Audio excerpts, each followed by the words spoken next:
Hello. I do not know what my voice is like right now, and in hearing it, not great because I have spent the morning cheering on runners for the Chicago Marathon as my friend Mandy was running for the first time, and it was a great morning. We hit up a spot on near Belmont and Halstead, and so the energy was great. There was a DJ, there were dancers. It was a lot of fun. But needless to say, the energy was high. I was screaming most of the morning, and that's where we are, coming off of a week where, as a kind of follow up to last week, it is very stressful in Chicago right now, and it's just been a stressful week between the things that make the news and just regular life and work being busy. My anxiety has been higher, and that's just where we're sitting. So hi, how are you? But what I do want to do is wrap up September reading because I read 9 books and I think DNF'd one over the course of September, and we have not talked about all of them, but there are some that I would love to be able to chat about a little more and potentially get on your radar as well. So if that sounds of interest to you, go ahead and hang around a little longer. But before we dive all the way into that, hi, my name is Melody, and we talk about books and book adjacent things on this channel. And ideally, we are wrapping up, or I'm wrapping up, my month of reading in a somewhat timely fashion. I'm usually toward the end of the pack in terms of monthly wrap-ups, but here we are. And if any of that sounds of interest to you, go ahead and like and subscribe and hang out a little bit longer. I would love to have you here. And yeah, with that, let's go ahead and dive into some of these books, if for no other reason than I do not know how long my voice is going to last. And I also don't know if my friend is going to want to go get some celebratory drinks or if she's just going to want to pass out. So to start September off and to try and get Problematic Summer Romance by Ellie Hazelwood in while it was still thematically relevant and before we got her fall spooky season release with Mate? Mate was last year. Bride was last year or the year before. Mate was this year. Either way, I needed to read Problematic Summer Romance, her surprise drop, that is a follow-up to Not in Love, following Maya and Connor in wake or at Eli and Rue's destination wedding. And this is, as it says on the tin, an age gap romance. However, as it says on the tin, it is slightly problematic, but not for the reason you would probably think, which would be the aforementioned age gap, which is also what the narrative thinks. And so the narrative does not stop talking about this age gap. The age gap is the entirety of the conflict, and it was kind of frustrating for me because it felt like we were kind of moving around in circles, and it also ended up making Maya feel younger and more juvenile than she actually was. And we were kind of coming into the narrative after this rift had happened between Maya and Connor. So as readers, we were supposed to accept that they had been incredibly close and almost best friends at some point, and then a rift had happened at some other point, and that all of this had happened outside of Eli's purview as well. And so we were to understand that these two characters really were drawn to each other and knew each other very intimately, and it was simply the age gap of it all that really was the big stumbling block, which I could understand on a certain level, but at the same time, the narrative never really allowed me to believe in that friendship. We got some flashbacks to Maya's days in college where she had a breakup with a boyfriend that caused her to call Eli distraught, and she got Connor instead. And so this was the start of their kind of more independent friendship or relationship, and that kind of charted where we were going, and that was the first draw between the two of them. So when she was an adult, like, it established that this was really Maya coming onto Connor's radar in any significant way, and that boundaries were drawn even then, but that they remained very close and continued to do things like talk over the phone about even mundane things, kind of fall asleep on the phone together, kind of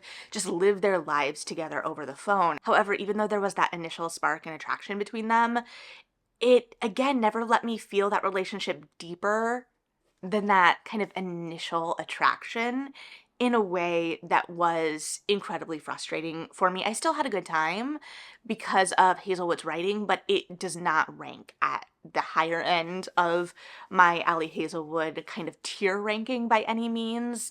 And so it was fun to get to spend time with the larger extended group. I also enjoyed that it felt like there were seeds being planted for more books down the line with particular characters that were in attendance at the wedding.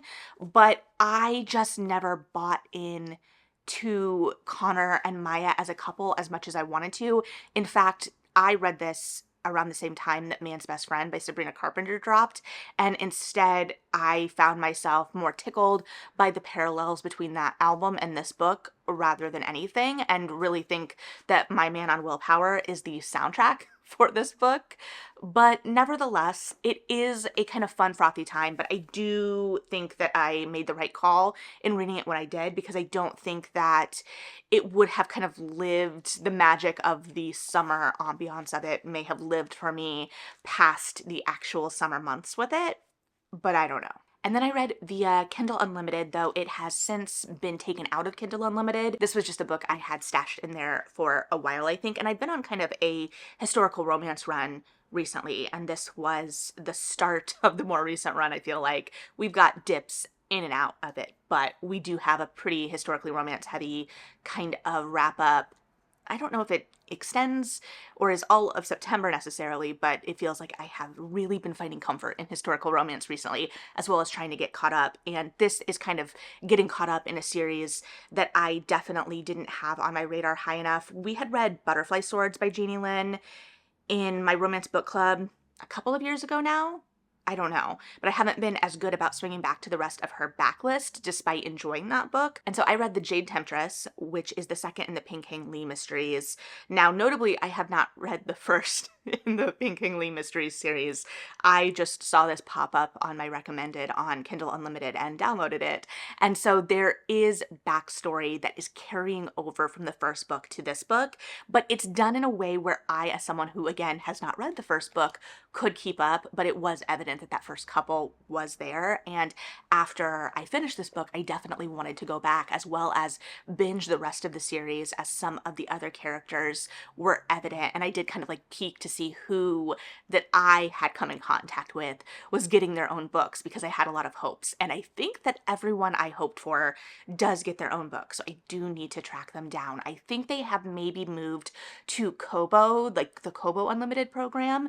And I am going to be honest with you, I was tempted to download it simply from that. I do think I've gotten one since finishing that was available through a Kobo daily deal. And it's kind of the perfect mix of something like Amanda Quick era historical romance with like Moulin Rouge, because we do have a mystery element at the forefront with a chief inspector, but we also have a courtesan who has been taken or is suspected of the death of one of her main patrons who was high in the government and the army, and what maybe had gone on, especially as she had come in contact with the inspector in charge of the case in the previous book, presumably, and there had been some suspicions on her there. And she's kind of the star of the Lotus Palace and renowned in her own right, but it really takes a look at the politics of that, as well as with the chief inspector, who is kind of being called into question, or there's some politicking there as well, as a new man comes into town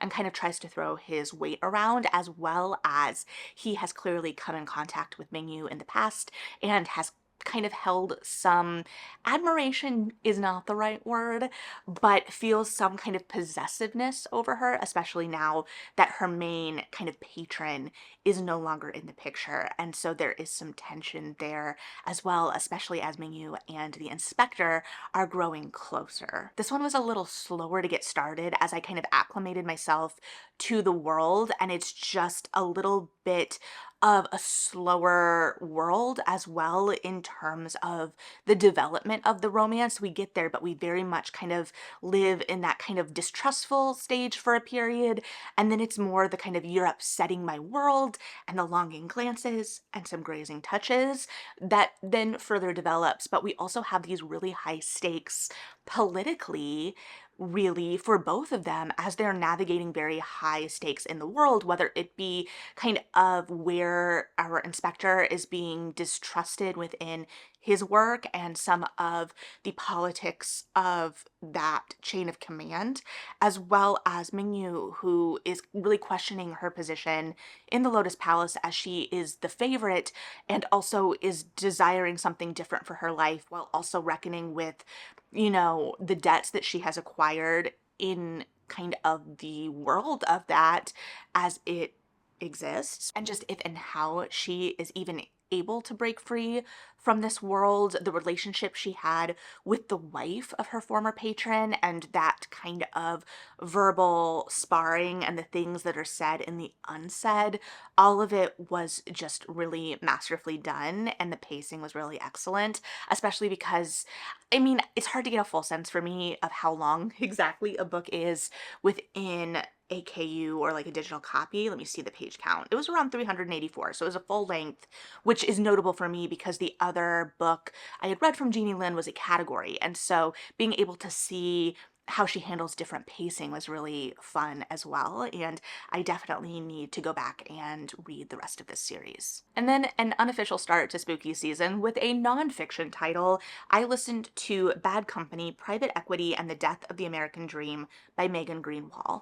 This, I don't know what I went in expecting with this book, and I think I both got it and did it at the same time. This is an exploration of private equity, obviously, and I think I wanted some kind of why. I wanted to make sense of this thing that is taking things, institutions, companies I love, things and services I need, like healthcare, and making them bad. And I wanted some why to that. And the why I got from this book seems to be because they can and because they can make money.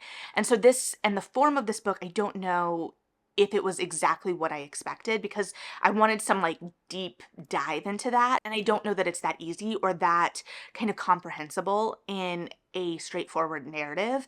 And this was essentially narrative nonfiction. And we were looking at the before, the during, and the after of private equity acquisition across a variety of different institutions, essentially. And so we were looking at retail primarily through the acquisition of Toys R Us, which still is a fascinating case study for me as someone who was in retail at the time. And I still hold some pretty deep grudges about that, to the point where I have seen Toys R Us pop-ups kind of pop up since then and really kind of bank on the joy and nostalgia of Toys R Us while I'm sitting there remembering how they let all of their staff go very abruptly with absolutely no severances. And I was working at a bookseller and in retail at a time where, retail was struggling and is still struggling, and layoffs did happen.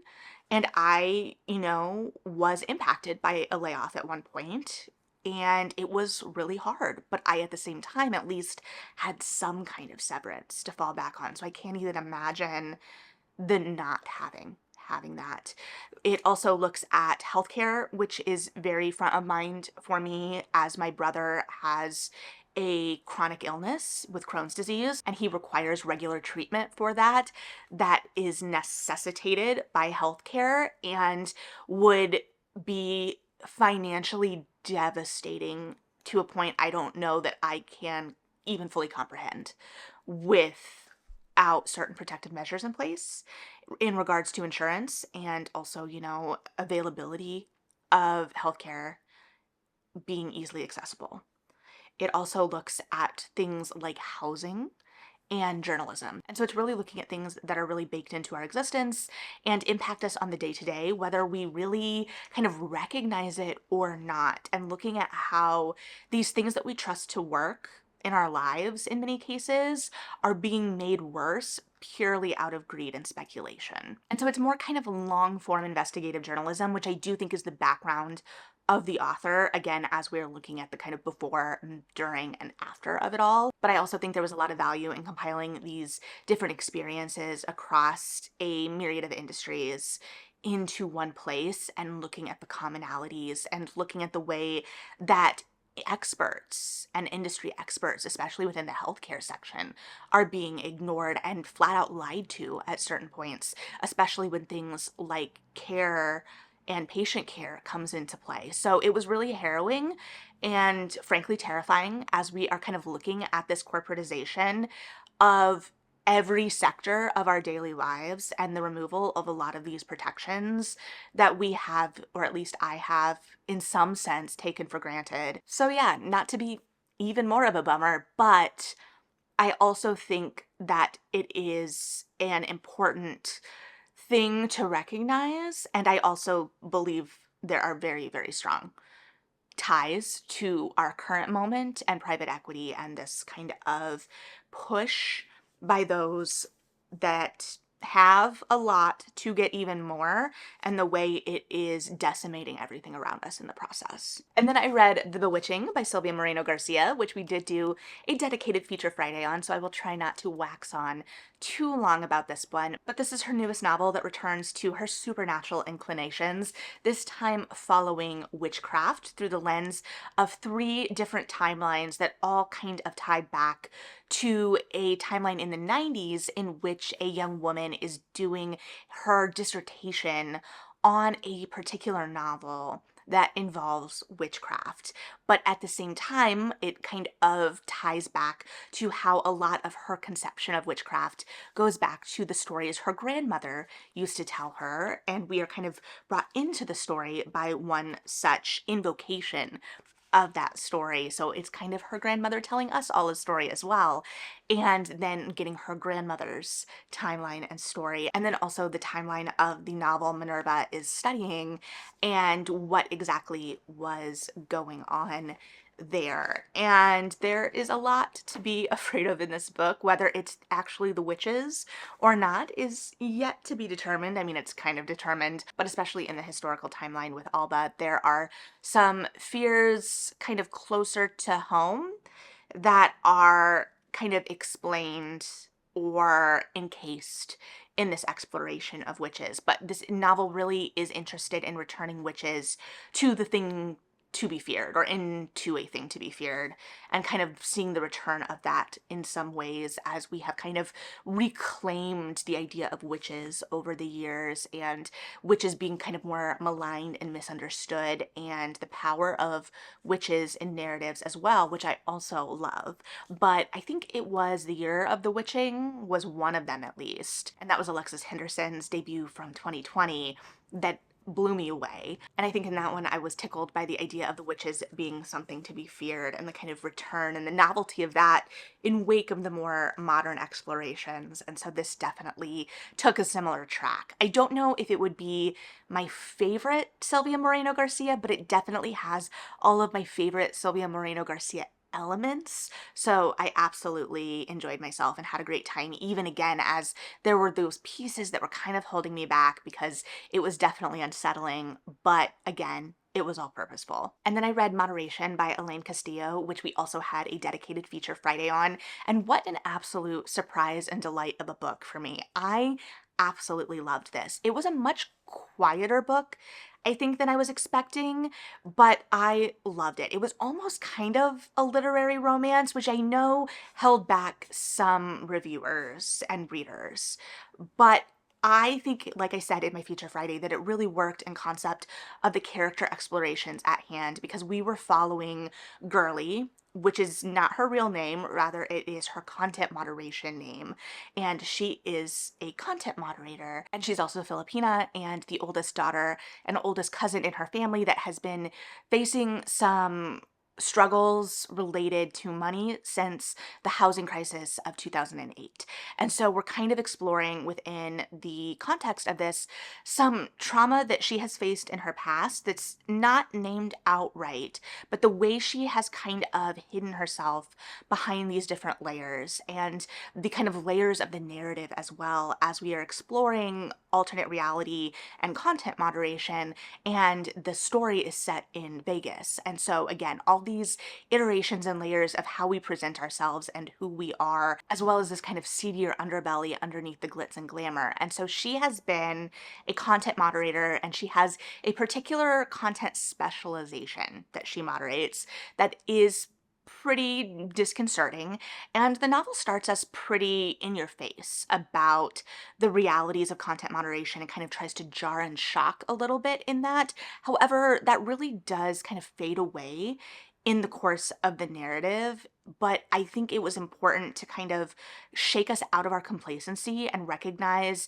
that the internet, especially that we interact with, the world that we interact with in a lot of ways, is regulated, and that there are people whose jobs it is to wade through the worst of the worst still, and that people are faced with this content and have to reconcile that within their own mind. And so the compartmentalization of that is again part of that larger exploration. But Girly is headhunted essentially to be part of the content moderation team for a new virtual reality company, which will involve moderating in real time, which will then come with an incredible increase in salary because of the demands of that. And so exploring that, exploring her relationship with her new boss, there is some corporate espionage at play a little bit. Everything is a little quiet and stiller, I think, potentially, that I went in expecting a little bit more reflective, these kind of vignettes. We aren't in the virtual reality world for the entirety of the book, or even a significant portion of the book in some ways, or that may be perceived for some readers. We're also in the ballrooms on the Vegas Strip, but again, I think that there is a wonderful duality explored in that, and I liked the way that the emotional interior of our protagonist especially was kind of unearthed across the narrative. And so I had a great time. I thought it was incredibly readable, and I definitely recommend it, as well as I have more developed thoughts again in that feature Friday. And then for book club, I read or listened to A Fatal Thing Happened on the Way to the Forum, Murder in Ancient Rome by Emma Suthin. This had been on my TBR for a while. The timing of when my book club ended up reading it was interesting. Our discussion ended up falling like a week after certain events, but the book was really interesting. However, it spans a lot of history in Rome and ancient Rome, and in the concept of murder and what constituted murder and violence and political violence in Rome. And what I came away from this book with was the knowledge that I do not think about the Roman Empire on a daily basis, in the sense that we moved through time periods somewhat quickly at times because we were kind of throwing around anecdotes in relation to the way that the book was organized by topic clusters almost. And so there were times I didn't really know mentally where I was placing myself and what the larger political landscape really felt like. Even as the author really did try to draw it, it just was a lot of history to kind of place myself within. And so that is on me as someone coming to the book without the full breadth of knowledge. However, I still enjoyed it, even being a reader that had a more casual familiarity with the different like Roman dynasties and the Roman Republic as well, in relation to the concept of the different rulers and eras of ancient Rome. I did also enjoy the tone of this book. It may be somewhat jarring to some of you to hear that it was funny. However, I feel like if the title sparked anything in your mind, you are not surprised by the fact that this was funny, as the title is, of course, a play on A Funny Thing Happened on the Way to the Forum. But again, it is funny. It's trying to make light of this. There is a lot of historical distance. Some of the rules and laws and stories that have come of this time are frankly absurd, but we do still have to kind of reckon with the horror of some of these stories and these laws and what was going on, which I think the book really does try to do as well. It was also a surprise to see my theater history kind of knowledge come back into play, especially in relation to things like the gladiator battles and the kind of staging of large scale battles, naval battles within the gladiator arenas, which also kind of circled back to moderation, as well as the virtual reality world they were building kind of lived in these historical settings where users could go to these big historical events, including a gladiator ship naval battle. So that is what that was. Then I read what ended up being a very short little historical romance. I want to say it was under 100 pages, so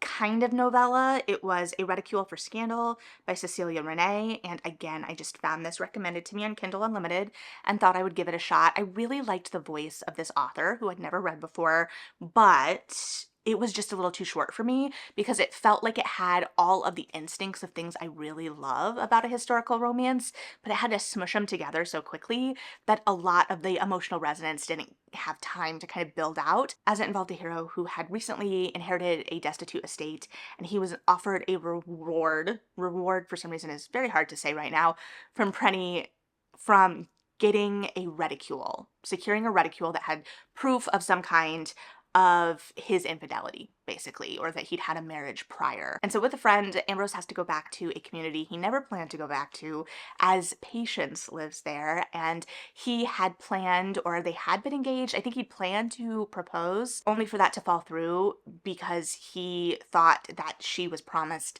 to someone else. Meanwhile, Patience has not been promised to someone else, in fact has been really battling it out with her family in wake of turning down an offer from said man to be his mistress, and all she wants to do is start a school, and she has been promised funds in relation to said reticule as well. And so these two find themselves back together due to the shared purpose and kind of having to face down the past. And it has a lot of these elements that I really enjoy, including an outside antagonist from a couple different directions, but those outside antagonists aren't given enough room to breathe. And while it establishes itself very well within the room it's given, I would have liked to see Patience and Ambrose's relationship built out a little more as well. It felt like we had to rush through everything in a way that there was an opportunity to really build out every piece that was already there. So if you're looking for something quick, definitely pick this one up because, like I said, the voice is great and it has a lot of those elements I really like.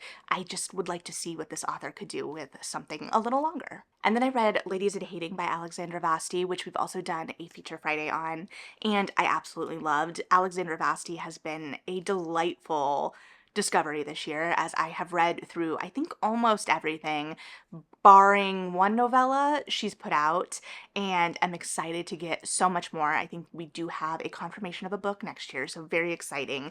This is the third and final book in the Belvoir's Library series and is following two rival Gothic novelists. And so we're following Georgiana, who we have known since Ne'er-do-Well and had a very prominent role in Earl Crush, as she is kind of frustrated by another novelist who is releasing books with very similar plot lines or details to hers. And so she is convinced that this writer is plagiarizing her, but she doesn't know how because she's not sharing her drafts with anyone but her solicitor, and I think maybe her mother. And while Georgiana's identity was revealed to some extent in Ne'er-do-Well, this author is still unknown to Georgiana. And so she basically decides to have a stakeout of the publisher and get the identity of this author and confront them, only to find out that she does in fact know this other author, and it is Kat, who is the daughter of her father's former butler,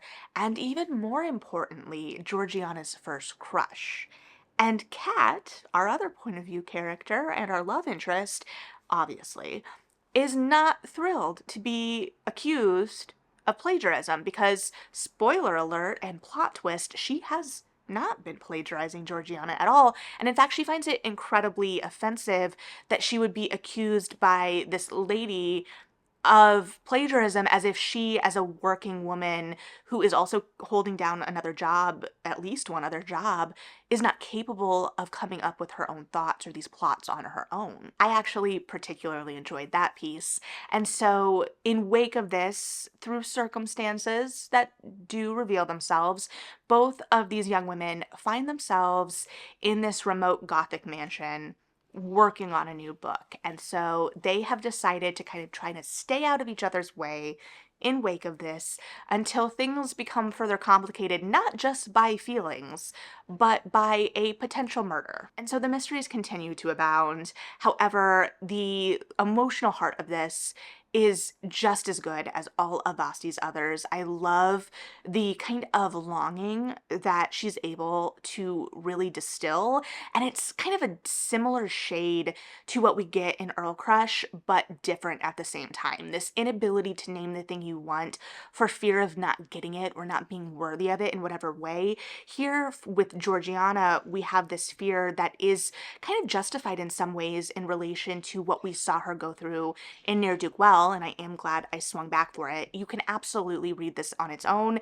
and all of the emotional resonance will hit and be explained, but I'm glad I had that kind of backstory going in. But she is convinced that she brings ruin to those around her, especially in wake of what her father did after finding out that she was this author, and how it pushed her away from her brothers. And while there was opportunity to reconcile, and she did try to reconcile with one brother at one point, she also was faced with what her scandal cost them, and so distanced herself and didn't even give them the choice of that, and really has holed herself away in order to, in her mind, protect others, but also, as we can see, very much protect herself as well, which makes sense. But a lot of this is about getting over that. And so while this is not a gothic in style, we have, or are playing with the idea of them being gothic authors, but at the same time we are facing down these emotional ghosts and this hyper independence that Georgiana has developed in wake of that. And then we have Kat as well, who has her own struggles and stakes in relation to her writing career, and this kind of emotional journey she's on with Georgiana, and her own kind of hurts and needs in relation to that. And so this was just an absolutely delightful time. There were opportunities at the end. It felt like it was a little tied up, or things were left either tied up too quickly, or some kind of strings were left untied. However, I enjoyed these two quite a lot, and so I still really enjoy this book. And then finally for September, I read To Heist and to Hold by Christina Britton, which is the start of a new series involving, at least in this book, a gaming hell, but seemingly more centered around a society of widows who take cases of whatever sort. So a little bit of Sarah MacLean, a little bit of the Wild Winchesters in some ways, and our heroine in this book is a blacksmith, and she is going in to a gaming hell, or kind of infiltrating a gaming hell with one of her fellow widows, who is a retired boxer who is going to put on, or she is going to come back on the circuit for this one night as part of a heist involving Heloise, whose sister, or the sister of her late husband, approaches her as she is a lady's companion for the gentry, and her mistress has been gambling at Dionysus. And she fronted this sister-in-law some jewels to put up in this gambling, and kind of encouraged her to do such.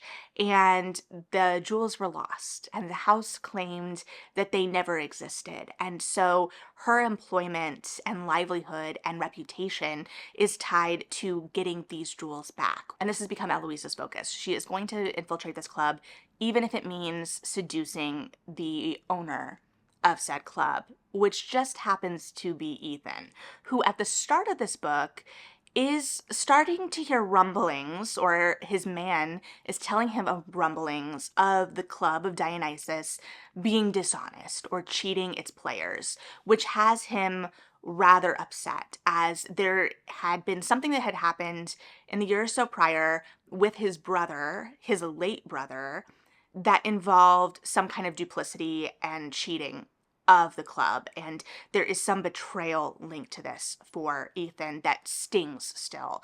But he had assumed that this was rooted out, and so to hear these new fresh rumors is really upsetting, and he doesn't know what is going on, but he is going to get to the bottom of it. And so he, along with his fellow owners, are trying to protect the reputation of the club, though it's really all falling on Ethan's shoulders. He's kind of like the main runner of things. And in the meantime, he is propositioned by this group, including a renowned and retired lady boxer, to bring in this piece of entertainment as a draw for their annual masquerade, which is one of their biggest money-making nights of the year. And so everything is really centering around this night, where Eloise needs to kind of gain access before or during anyway, because it's up against the deadline of when her sister-in-law needs to present these jewels. And so in wake of this, Ethan assumes that something is going on with Eloise at the beginning, because she's presented as the manager for this boxing, but she knows nothing about it. But he decides to go along with it, to entertain it, to kind of try and get to the answer, or the bottom of what exactly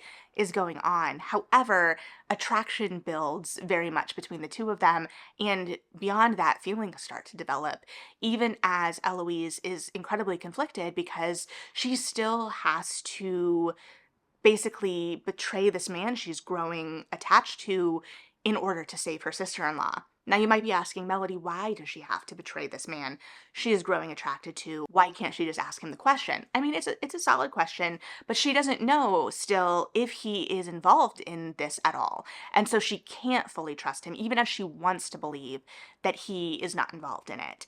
And so things kind of develop from there. And the third act in particular is very satisfying in this, especially as we do have a kind of outside antagonist in this, as the kind of truths are revealed to both of our characters and how they react in ways both expected and surprising is really satisfying. The emotional vulnerability of it, the emotional maturity of it in certain aspects as well. Now, it does take a little bit to get going, especially at the front of the book as we are establishing all of the Widows Society as well as all of Dionysus. And I'm not going to lie to you, I don't know that I have the Widows Society really pegged down at this point, and it did kind of overshadow some of that early character development for our two leads, especially as some of their emotional beats didn't feel as rooted as they could have amidst all of that, especially with the layers of subterfuge kind of added on top, especially as Eloise is not very good at it. But again, I think the second half of the book really redeemed itself. I also really appreciated, because I've been loving all of the more kind of like rom-com-y historical romance, don't get me wrong, and I feel like that's really kind of where we're living right now. However, this, I really appreciated that this was a little grittier in a lot of places. There were moments of comedy or kind of little laughs, but I did enjoy getting to return to a little bit grittier of a setting as well. I'm glad we were set in a gaming hell. Sure, is Dionysus a little obvious of a name? Yeah, but I loved it nonetheless. And so I really ended up enjoying this, especially with the way everything kind of fell out in the end. And there were also some really beautifully tender moments in this as well, as we were exploring these two characters who were, again, afraid to show their emotional vulnerability because they came up in a world that did not reward that. For Eloise, that had given her no warmth or companionship beyond how she could serve others. And for Ethan, the responsibility of being in charge of others or having others' livelihoods or lives themselves really in his hands, in combination with the betrayal that he had faced the year prior and how that really shook him up and caused him to close off in a lot of ways, or a lot more ways as well. So really, really enjoyed this. Can't wait for the rest of the series here as well. Additionally, I did DNF one book, unfortunately, this month, and it was one I had been looking forward to and had high hopes for as well. I'm not going to dwell on it too long because I didn't even get through the first chapter, but that was Bochica by Carolina Flores Sertiero, which I was really hoping would be another hit like Mexican Gothic in terms of its thematic explorations and its tone. However, the writing style in the first chapter was just a little too blunt for me to begin with, and I didn't see that changing over the course of the novel. It didn't feel like it trusted me as a reader. It was giving me all of the themes up front before I even cared about the characters, and it just felt too didactic. And I am completely on board with the thematic explorations. I want to just discover them organically, and I'm fine with a little didactic sprinkle here or there as we really hit a point home. But I had no reason to care about these characters or this world yet. I didn't even really have a sense of the characters of the world yet, and we were already kind of going in for those thematic hits that hadn't been earned yet, which it was a bummer because I was really looking forward to that one. So maybe I'll swing back and give it another shot at some point. I will probably, if intrigued by the blurb, still pick up this author's further work if so led, because again, I think the instincts and ideas that were blurbed were so intriguing. I wanted this to hit so bad, so that's a bummer. But with that, that is my September, a little pared down. I ended the month in the middle of a lot of books, so hopefully, and to some extent has come to fruition, the beginning of October has been a little quicker, which is great, but that means that we were in the middle of a lot at the end. So that is what I read in September. I would love to hear your thoughts if you've read any of these or have any of these on your TBR, what you're hoping for from them. But as always, thank you for hanging out and listening to my thoughts. Like and subscribe if you feel like it. Read something good. And yeah, bye.